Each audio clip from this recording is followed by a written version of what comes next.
ينتزعه من الناس، اللہ تعالیٰ علم کو اس طرح قبض نہیں کر دے گا، یعنی علم کو اس طرح نہیں اٹھا لے گا کہ جیسے لوگوں کے سینوں سے چھین لیا جائے، لوگوں سے اس علم کو سلب کر لیا جائے، ایسے علم کو نہیں اٹھایا جائے گا زمین سے۔ وَلَٰكِنْ يَقْبِضُ الْعِلْمَ بِقَبْضِ الْعُلَمَاءِ، تو اللہ تعالیٰ علماء کو اٹھا لے گا زمین سے، اور سکہ علماء کے اٹھ جانے سے از خود علم بھی زمین سے اٹھ جائے گا، اور نیچے روئے زمین پر جہالت ہی جہالت رہ جائے گی۔ حتیٰ اذا لم یترک عالما، حتیٰ کہ زمین پر جب کوئی سکہ عالم، پختہ عالم نہیں رہے گا، تو یہ صحیح بخاری کی روایت ہے اور صحیح مسلم کی بھی متفق علیہ، جب کوئی پختہ عالم نہیں رہے گا، اتخذ الناس رؤوسا جہالا، تو لوگ پھر چوٹی کے بڑے بڑے جاہلوں کو پکڑ کے عالموں کی جگہ کی ان کی سیٹ پر بٹھا دیں گے،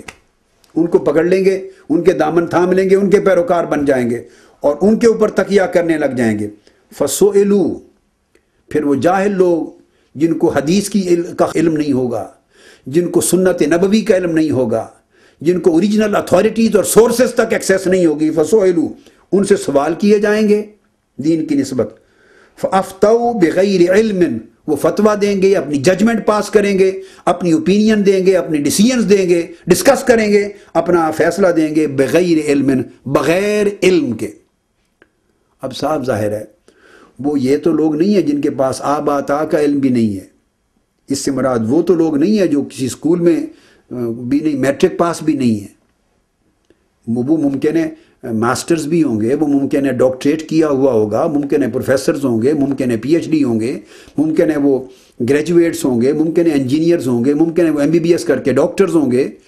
سائنٹسٹ ہوں گے، مختلف علوم میں تو وہ پڑھے ہوئے ہوں گے۔ تو یہ جو کہا جا، اگر وہ سرے سے پڑھے ہوئے ہی نہیں ہیں، چوٹی کے ہی جاہل کا مطلب یہ ہے کہ سرے سے اسکول، کالج، یونیورسٹی میں کسی قسم کی تعلیم حاصل نہیں کی، تو لوگ ان کو پکڑ کے ایک عالم کی سیٹ پر، اسکالر کی سیٹ پر کیوں بٹھائیں گے؟ بٹھائیں گے تو اسی لیے نا کہ اسکالرلی بات کرتا ہے۔ اب ان کو یہ امتیاز نہیں ہوگا کہ یہ قرآن اور حدیث کا عالم ہے یا میڈیکل سائنس کا عالم ہے، یہ قرآن اور حدیث کا عالم ہے یا انجینئرنگ اور ٹیکنالوجی کا عالم ہے، یہ قرآن اور حدیث کا عالم ہے یا یہ کمپیوٹر سائنسز کا عالم ہے، قرآن اور حدیث کا عالم ہے یا سوشل سائنسز کا عالم ہے، یہ قرآن اور حدیث کا عالم ہے یا بیسک سائنسز کا عالم ہے، یہ امتیاز نہیں ہوگا۔ سوشیالوجی کا عالم ہے اور قرآن اور حدیث کو اردو ترجموں اور انگلش کے ترجموں کے ذریعے اس نے پڑھ کے ایک اپنا پورا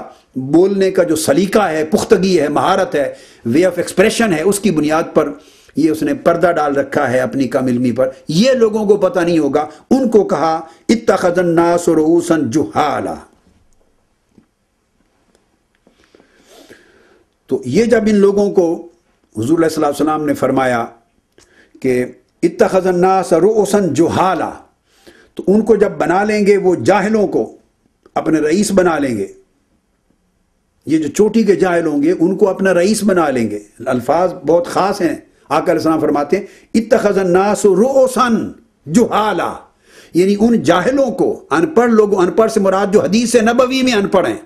جو سنت نبوی کے علم سے بے بہرا ہیں، اور جن کے پاس سنت اور حدیث کے علم کی پختگی نہیں ہے، گہرائی نہیں ہے، گہرائی نہیں ہے، ان کو کیا کریں گے؟ اپنا سردار بنا لیں گے، اپنا رئیس بنا لیں گے، اپنا پیشوا بنا لیں گے، اپنا رہبر بنا لیں گے، اتھارٹی بنا لیں گے۔ کن کو؟ جہال کو۔ تو آقا علیہ السلام نے فرمایا حتی اذا لم یترک عالما، جب کوئی سکہ عالم نہیں بچے گا، اتخذ الناس رؤوسا جہالا، تو پھر لوگ جاہل لوگوں کو اپنا رئیس، اپنا رہبر، پیشوا، لیڈر، اتھارٹی بنا لیں گے۔ فسئلوا، پھر صاف ظاہر ہے وہ مرجع بن جائیں گے، ان کی طرف رجوع کیا جائے گا، لوگ ان سے پوچھیں گے۔ فافتوا بغیر علم، اور وہ بغیر علم کے۔ اب یہاں میں اس کو ایکسپلین کر رہا تھا کہ اس سے مراد یہ نہیں ہے کہ بغیر علم سے مراد کہ کسی قسم کا بھی علم نہیں ہے، اس علم سے مراد ہی علم سنت نبوی ہے، علم حدیث نبوی ہے۔ اور تو قرآن تو ہر ایک کے پاس ہوگا، قرآن کے ترجمے بھی ہیں، قرآن پر ہر کوئی گفتگو بھی کرتا ہے، آج قرآن کے درس بھی ہوتے ہیں، لیکن اشارہ اس امر کی طرف ہے کہ وہ قرآن کے درس بھی دے رہے ہوں گے، مگر جب ان کے پاس سنت نبوی کا علم نہیں ہے، حدیث نبوی کا علم نہیں ہے، صحابہ کرام کے توارث سے ملنے والا علم، تابعین سے، تبع تابعین سے، ائمہ حدیث کا، ائمہ فقہ کا، ائمہ مجتہدین کا، اور ائمہ محققین کا، اعلام اور اکابر امت کا ایک تسلسل کے ساتھ جو علم وراثت میں چلا آ رہا ہے، جو انبیاء کے علم کے وارث ہیں علماء، اس تسلسل کا علم جب ان کے پاس نہیں ہے تو اس علم کے بغیر فتویٰ دیں گے تو قرآن کی آیتوں کو مس اپلیکیشن کریں گے، رانگ اپلیکیشن ہوگی، رانگ انٹرپریٹیشن ہوگی، اس کا کنسیپٹ خراب کریں گے، اس کی اپلیکیشن غلط بتائیں گے، اس سے معنی غلط اخذ کریں گے، اس سے مفہوم اور مراد غلط اخذ کریں گے، اس سے نئے نئے رول غلط اخذ کریں گے، چونکہ اس کی صحت کے لیے ان کے پاس سند اور پیمانہ سنت نبوی اور حدیث نبوی کا نہیں ہوگا، تو کیا ہوگا؟ فضلوا وأضلوا، وہ خود بھی گمراہ ہو جائیں گے اور امت کو بھی گمراہ کر دیں گے۔ تو یہ صحیح بخاری میں بھی حضور علیہ الصلوۃ والسلام سے مروی یہ حدیث میں نے آپ کو سنا دی، اور صحیح مسلم میں بھی حدیث سنا دی، یہ ثابت کرنے کے لیے کہ وہ جو فرمایا گیا کہ علم کے سورسز 3 ہیں، یا علم 3 قسموں کا ہے، اس کو فردر ایلیبوریٹ کرنا مقصود تھا کہ حضور علیہ الصلوۃ والسلام نے ہی بذات خود علم سے مراد حضور علیہ السلام نے اپنی سنت اور حدیث کا علم لیا ہے اور اس علم کو اتھارٹی قرار دیا ہے۔ اسی طرح دوسری روایت میں جو ابن ماجہ نے لی ہے، اور ابن ماجہ کے علاوہ اس کو ابن ماجہ نے تو اسی طرح المقدمہ کے اندر کتاب السنہ میں شروع میں اس کے اندر روایت کیا ہے، اور بخاری سے میں آلریڈی روایت کر چکا ہوں آپ کو صحیح بخاری کی، اور علاوہ اس کے مسلم نے بھی روایت کیا ہے، پھر اب ترمذی نے بھی کتاب العلم میں روایت کیا ہے، باب ما جاء فی ذہاب العلم۔ تو جو ذہاب علم کے اندر جو وارد ہوئی، یعنی علم کے اٹھ جانے اور علم کے چلے جانے کے بارے میں، تو وہ تمام ائمہ نے جو ان حدیث کو روایت کی، اب میں وہ کوٹ کر رہا ہوں، اور یہ حدیث ابو قریب سے مروی ہے، امام ابن ماجہ نے ان سے لیا ہے، اور انہوں نے عبداللہ بن ادریس سے اور عبدہ اور ابو معاویہ اور عبداللہ بن نمیر سے، ان تمام سے، اور محمد بن بشر سے، ان سے روایت کیا ہے اس حدیث کو کافی طرق کے ساتھ، یعنی اس کے کافی طرق ہیں۔